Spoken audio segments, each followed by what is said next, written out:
Guys, Mike Jones from The Athletic, Charles Robinson, of course, from Yahoo Sports. Good to see you, fellas. I know y'all are surprised to see me.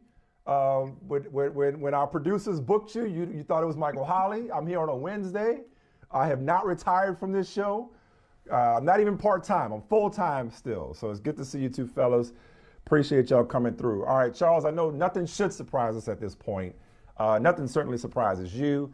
Did you have an inkling that this was coming? And what was this about? Was this simply he's just tired of playing football? Or did this have more to do with the lack of options on the market? Because we know there had to be some conversations going on behind the scenes with other teams potentially.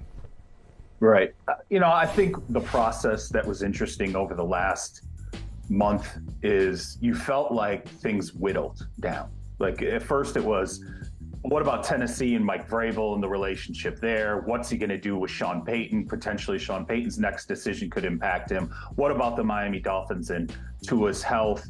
It got to a point where I think if you really counted the number of teams that were speculatively tied to him, it was like a dozen. Now, realistically, it was maybe 4 or 5. But as time moved on, it really started to feel like it was going to be Tampa or retirement. We talked about this on Monday. It felt like it was going to be Tampa or retirement, or maybe a late sudden change with San Francisco because of the Brock Purdy injury. And what would the assessment be with Brock Purdy? If he had to have elbow surgery, was this going to be a 1-year layoff? We found out it's looking like potentially 6 months, which would put Brock Purdy possibly on track to be in camp and vying for the starting quarterback job for the 49ers. But there's no doubt in my mind, I did not expect this today. I would be lying if I said I expected this today. But I think for me, it definitely felt like the options began to shrink. As you heard, he wants to stay closer to Miami.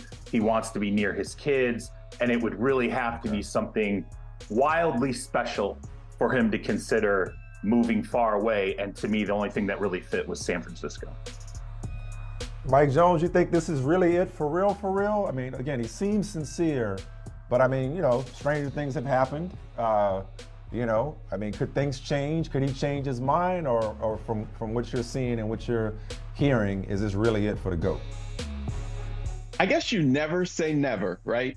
But just everything, as the reasons that Charles just listed right there, with seeming like options were drying up, with those options, limited options being moving farther away from his family, which is something that, we've heard that he did not want. It does seem like this is it. There's a different tone in his words now than what they were last year, this time when he retired. You could always tell last year, it sounded like he was hanging up out of obligation more so than desire. There wasn't a feeling of peace in his words. You almost could sound like he was like, well, I need to, it's time for me to be a dad now. My family's given up a lot. I'm being summoned. Yeah. Right. But now there was a tone of finality in his words and his expressions. Yeah. And I think that he looked at, he needed this past year, which was tumultuous. It was frustrating. It was draining. And he probably looked at, okay, what are the options? And do I really want to put myself through another year? Because there's no guarantee that you're going to get that storybook ending, which he said after the end when they lost in Tampa to Dallas. He's like, you like the storybook ending, but you just don't get it. I think he realized, you know what? Forever. Yeah, I don't want to put myself, through this again. But listen, and I'm not trying to keep him from retiring. I mean, we've had him for long enough, okay? Let the man have the rest of his life. But is there a chance that, listen, he's still in phenomenal shape. Is there a chance, Charles, that he takes a year off and maybe and sees what the landscape is next year and comes back? Or is this just like, once he's out, no matter how good of shape he may keep himself in his mid to late 40s? Well, I mean, like Mike Jones said, those are Brady's words last year, never say never, right? And that's how we knew the door was open, and that's how it felt like, hey, this was already starting to reverse course. Do I think he could take a year off? Yeah. I mean, do I think he could take a month off and maybe feel differently? Remember, free agency still doesn't really open for 6 weeks. Yeah, I think that's possible. And to me, I think I'm with Mike Jones here. Like, this definitely felt like a different vibe watching that video. I was like, oh yeah, this kind of feels like it. Like, this does not feel like an obligation retirement. This feels like an emotion. Like he's well, just it was his words, not in statement form. It was him on camera, as opposed to releasing some PR statement. Right. So it's definitely hit differently. Yeah, and there was some simplicity to it, and just sort of like, hey, I already did the big emotional thing a year ago. Like, I'm not going to do that again. Yeah. It felt like there's some finality in his mind. Now, that said, Tom Brady is a competitor. I think if Tom Brady looks back at 2022, I think the feelings, and it'll be interesting because I think someday he will end up talking about this, whether he comes back or not. But I think that there may be this lingering feeling that, you know what, 2022, in a way, I don't want to say it was stolen from him, but he went through so many things privately, and which were not private at all. They were on Page Six every day. We talked about it constantly. Obviously, his divorce, the FTX stuff that he went through during the course of this season, obviously the injuries on the football field. I don't think there's any way Tom Brady gets away from this, whether he comes back or not, and doesn't look back at 2022 and say, you know what? I feel like all these other things took away what could have been at least a more normal ending for me. I never got that normal end. And that's why, even though he's won 7 Super Bowls and has all the records, it feels like there could be unfinished business for him. Or maybe I'm just projecting. Maybe as I approach my mid-40s and I can't make up my mind what I want to do from day to day, maybe I'm just thinking that everybody's like that. Mike Jones, though, I guess what I'm getting at, though, is the market, or potentially the lack thereof, for Tom Brady. Because, and I'm going to go to Mike first, Charles, and then come back to you, because you could tell me you told me so. But Tom Brady, speaking of his words, I think he once said, I'll retire when I suck. Now, I don't think anybody would go so far as to say he sucks. But Charles and I, Mike, we went at it a couple of weeks ago about just how good Tom Brady still is. Could this be a realization, Mike, on the part of Tom Brady, or is the lack of a market for his services a reflection of the fact that Brady, relatively speaking, has significantly declined? What we don't know is how difficult, how much of a struggle internally it is to get himself ready again, back to top form. You can look at these, you look at the opportunities, and there are a few of them that you feel like, hey, you plug him in at San Francisco and they're contending for a Super Bowl, or, he can make the Raiders or the Jets, a playoff team, you feel like that. But we don't know, like arm strength and some of these, physical things, mental things. Was it draining for him? Was it a chore? Did he feel like, I don't suck right now, but one more year, a little bit decline, the sucking might start coming. That's something that I would love to hear from him. And maybe in a few months, he'll be on there with Jim Gray and he'll be like, yeah, man, like my body felt in a way that it never had. And my brain just wasn't, able to fire. I'm not sure. I mean, because look, he still did finish top 3 in passing, number 1 in completions. He still, was able to execute and run this offense. If his offensive line had been better, if Mike Evans wouldn't drop so many passes, if his defense could have gotten a stop, who knows how things would have played. Yeah, exactly. So it's not like he didn't do enough to lead a team. And so it definitely wasn't sucking, but maybe part of him is just like, hey, I don't want to suck. And this was really hard. And that's why I feel like maybe I've given everything I can give.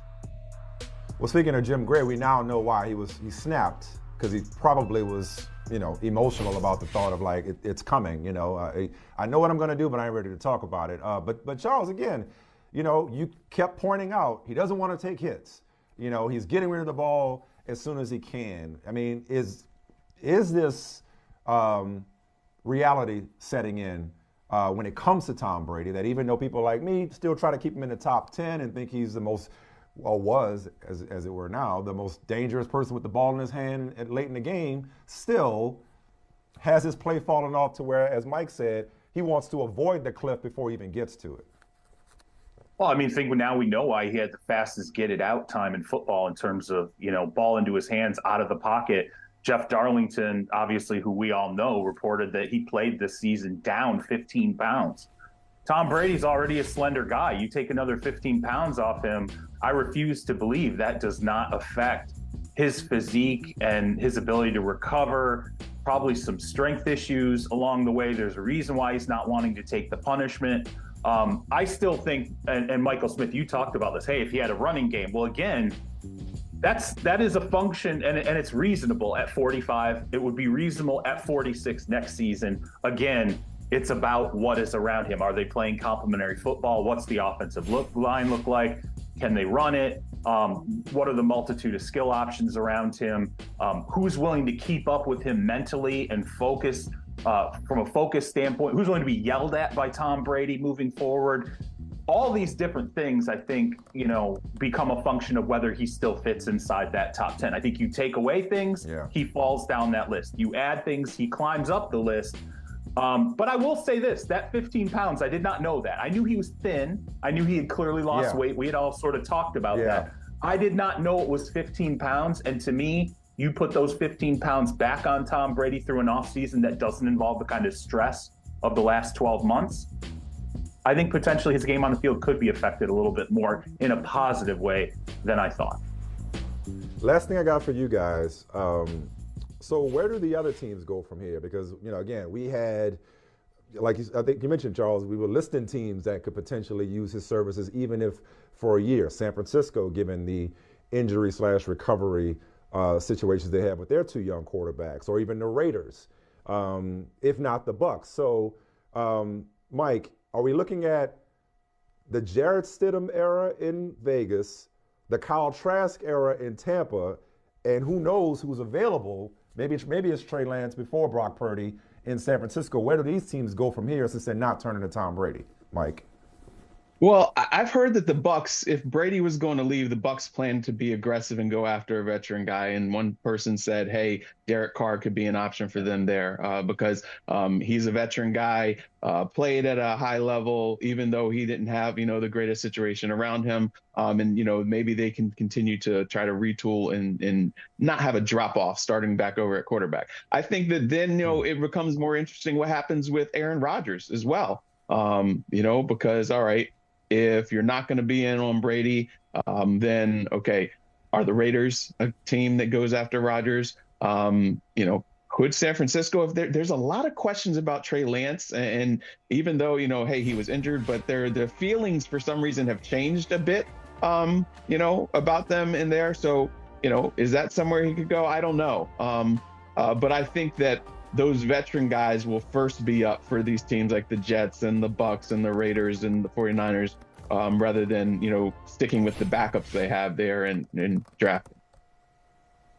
Charles, what's your read on where these teams go now that Brady is gone to the retirement home? I think Mike Jones is on it when it comes to Tampa. I think Derek Carr is somebody that I will see get connected there. But I don't think Tampa will be the only team interested in Derek Carr. I think for the Raiders, now you're sitting there staring at the draft and saying, well, look, if it's, is Stidham a bridge? And what is the draft talent? Will Levis, C.J. Stroud, what happens with Bryce Young, Anthony Richardson out of Florida?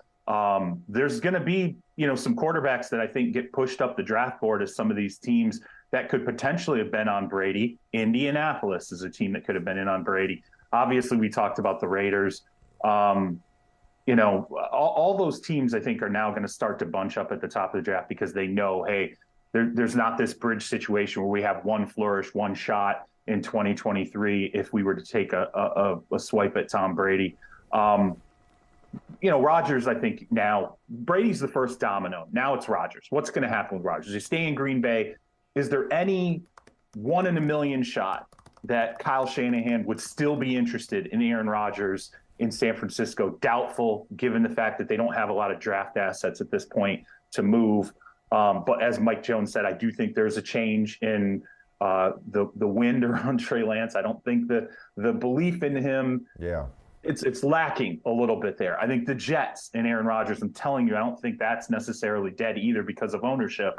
So it gets Brady out of the way, and I think it just focuses a handful of these teams that might have wanted some kind of an outside shot at him. But it definitely puts Tampa squarely in the middle of the Derek Carr market, which I think will matter to a couple of franchises.